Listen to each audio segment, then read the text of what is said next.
Tan Malaka adalah salah satu pahlawan nasional. Tan Malaka mendapatkan gelar pahlawan nasional berdasarkan keputusan RI nomor 53 yang ditandatangani Presiden Soekarno pada 28 Maret 1963. Gelar tersebut diperoleh lantaran Tan Malaka memberikan sumbangsih bagi bangsa Indonesia, meskipun ia dikenal sebagai sosok kontroversial. Tan Malaka bersama pengikutnya meninggal dunia setelah ditangkap di Petok, Kediri, Jawa Timur. Di sana, ia dieksekusi dengan cara ditembak mati. Tan Malaka memiliki nama asli Sultan Ibrahim. Ia bergelar Dato' Tan Malaka yang diberikan dalam sebuah upacara adat. Gelar ini menunjukkan bahwa ia adalah orang istimewa. Tan Malaka lahir pada 2 Juni 1897 di Nagari Pandam Gadang, Suliki, 50 Kota, Sumatera Barat. Ayahnya bernama Rasat Caniago dan ibunya bernama Sinah Simabur. Semasa kecil, Tan Malaka hidup dalam lingkungan agama yang kuat di kampungnya. Ia bahkan senang mempelajari agama, ilmu bela diri, dan main sepak bola. Pada tahun 1908, saat usia 21 tahun ia didaftarkan ke Kweeks Chool, sekolah guru negara, di kota kelahirannya. Ia tumbuh menjadi anak yang cerdas dan selalu juara di kelasnya. Orang tuanya adalah bangsawan yang bekerja sebagai pegawai pertanian Hindia Belanda. Mereka selangkah lebih maju dibandingkan dengan penduduk lainnya. Sejak itulah, Tan mulai membenci budaya Belanda dan justru terkesima dengan masyarakat Amerika dan Jerman. Tan Malaka kembali ke Indonesia tahun 1919 setelah Perang Dunia Pertama usai. Tan Malaka pulang ke Indonesia untuk menjadi guru anak-anak pada kuli kontrak di perkebunan tembakau di Delhi, Sumatera Utara. Ia mendapatkan gaji setara dengan guru Belanda. Rekan-rekan Belandanya tidak menyukai dan memandang rendah Tan Malaka. Tan Malaka menjadi orang yang penuh semangat mendalami politik dan mengaplikasikan ilmu dan pengalamannya yang diperoleh di negeri Belanda. Pemikirannya semakin radikal dengan menggunakan ideologi kiri.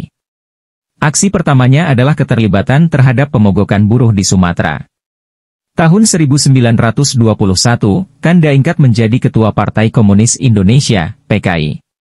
Akibat aktivitas politiknya itu, setahun kemudian pemerintah Hindia Belanda mengusirnya dari Indonesia. Tetapi dalam kepemilikan dan kependudukan, mereka tidak jauh berbeda dibandingkan penduduk desa lainnya. Tan Malaka mengenyam pendidikan sekolah rendah.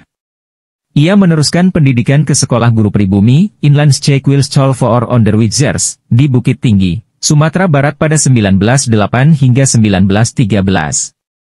G.H. Horensma, guru Tan Malaka di sekolah guru merekomendasikan untuk meneruskan studi ke Belanda dengan sumbangan para engku Rp50 setiap bulan.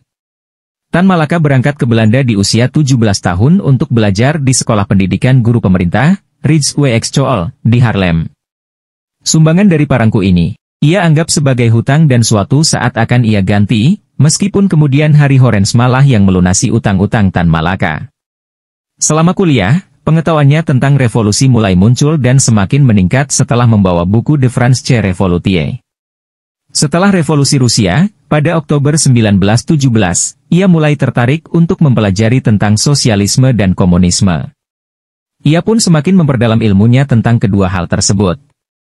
Tan mulai sering membaca buku-buku, karya Karl Marx, Friedrich Engels, dan Vladimir Lenin yang banyak membahas tentang sosialis dan komunisme. Sejak itulah, Tan mulai membenci budaya Belanda dan justru terkesima dengan masyarakat Amerika dan Jerman. Tan Malaka kembali ke Indonesia tahun 1919 setelah Perang Dunia Pertama usai. Tan Malaka pulang ke Indonesia untuk menjadi guru anak-anak pada kuli kontrak di perkebunan tembakau di Delhi, Sumatera Utara. Ia mendapatkan gaji setara dengan guru Belanda. Rekan-rekan Belandanya tidak menyukai dan memandang rendah Tan Malaka. Tan Malaka menjadi orang yang penuh semangat mendalami politik dan mengaplikasikan ilmu dan pengalamannya yang diperoleh di negeri Belanda. Pemikirannya semakin radikal dengan menggunakan ideologi kiri. Aksi pertamanya adalah keterlibatan terhadap pemogokan buruh di Sumatera. Tahun 1921, Tan Daengkat menjadi Ketua Partai Komunis Indonesia, PKI. Akibat aktivitas politiknya itu, setahun kemudian pemerintah Hindia Belanda mengusirnya dari Indonesia. Pada 1922, Tan Malaka sempat mewakili Indonesia dalam Kongres keempat Komintern Komunis Internasional. Di sana, ia ditunjuk sebagai agen komitmen untuk Asia Tenggara dan Australia. Lalu pada 1926, Tan Malaka menentang pemberontakan Partai Komunis Indonesia, PKI. Ia disalahkan pendukungnya atas kegagalan pemberontakan. Tahun berikutnya, ia mengorganisir sebuah kelompok di Bangkok yang disebut sebagai Partai Republik Indonesia. Tujuannya mengembangkan kader bawah tanah yang akan bekerja di Indonesia. Partai ini memperoleh kekuatan, tetapi sayangnya hanya sedikit keberhasilan yang terlihat dalam melemahkan pemerintah kolonial. Tan Malaka kembali ke Jawa pada 1944, saat pendudukan Jepang dalam Perang Dunia Kedua.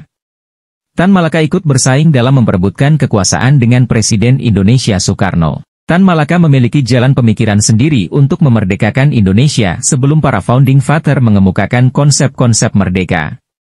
Pada 1924, Tan Malaka mengemukakan konsepsi mengenai kemerdekaan negara Indonesia dalam sebuah buku yang berjudul Naar de Republiek Indonesia, Menuju Republik Indonesia. Tan Malaka merupakan sosok yang tertutup. Terlebih, ia dianggap berbahaya oleh pemerintah kolonial. Ia merupakan salah satu pejuang kemerdekaan yang memilih menggunakan revolusi sebagai alat perjuangan. Sebagai tokoh pejuang, ia memberikan contoh kepada bangsa ini tentang berjuang dengan sangat militan dan radikal, akan tetapi dengan penuh pertimbangan, dengan jiwa revolusioner yang kuat. Ia percaya bahwa kemerdekaan dapat direbut dengan cara melawan penjajah tanpa sebuah perundingan. Baginya, perundingan baru bisa dilakukan setelah ada pengakuan kemerdekaan Indonesia 100% dari Belanda dan Sekutu. Pada tahun 1922, Tan Malaka ditangkap karena diduga terlibat aksi mogok besar-besaran buruh Pegadaian dan diasingkan ke Belanda. Setelah 20 tahun menjalani pengasingan, Tan Malaka kembali ke Indonesia pada tahun 1942 bersamaan dengan kedatangan penjajah Jepang ke Indonesia. Tan Malaka tak tinggal diam melihat bangsanya dijajah kembali. Ia melakukan perlawanan politik secara gerilya. Ia menemui Soekarno 2 kali dan menyampaikan konsep strategi revolusioner melawan penjajah.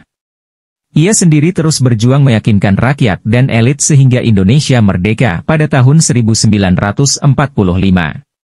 Setelah Indonesia merdeka, Tan Malaka menjadi pelopor aktivis sayap kiri sosialis. Ia sering dituduh melakukan perlawanan terhadap kebijakan pemerintah Indonesia yang baru. Ia pun dipenjarakan pada tahun 1946. 2 tahun kemudian ia bebas setelah terjadi pemberontakan PKI di Madiun. Melihat kondisi pemerintah baru yang belum stabil, Tan Malaka merintis pembentukan Partai Murba, 7 November 1948 di Yogyakarta. Setelah itu, Tan Malaka menuju Kediri untuk mengumpulkan sisa-sisa pemberontak PKI untuk membentuk pasukan gerilya pembela proklamasi. Pada tahun 1949, ia dan anak buahnya ditangkap dan ditembak di Kediri. Ia meninggal pada usia 52 tahun. Selama puluhan tahun, tempat makamnya tak diketahui keberadaannya. Pada 2007, seorang peneliti Belanda Harry Poeze menemukannya di Desa Selopanggung, Kecamatan Semen, Kabupaten Kediri, Jawa Timur. Pihak keluarga meminta jasad Tan Malaka dipindahkan ke tanah kelahirannya. Pada 16 Februari 2017, prosesi penjemputan dan pemulangan jasadnya dimulai dan Tan Malaka dimakamkan di Nagari Pandam Gadang, Kabupaten 50 Kota, Sumatera Barat.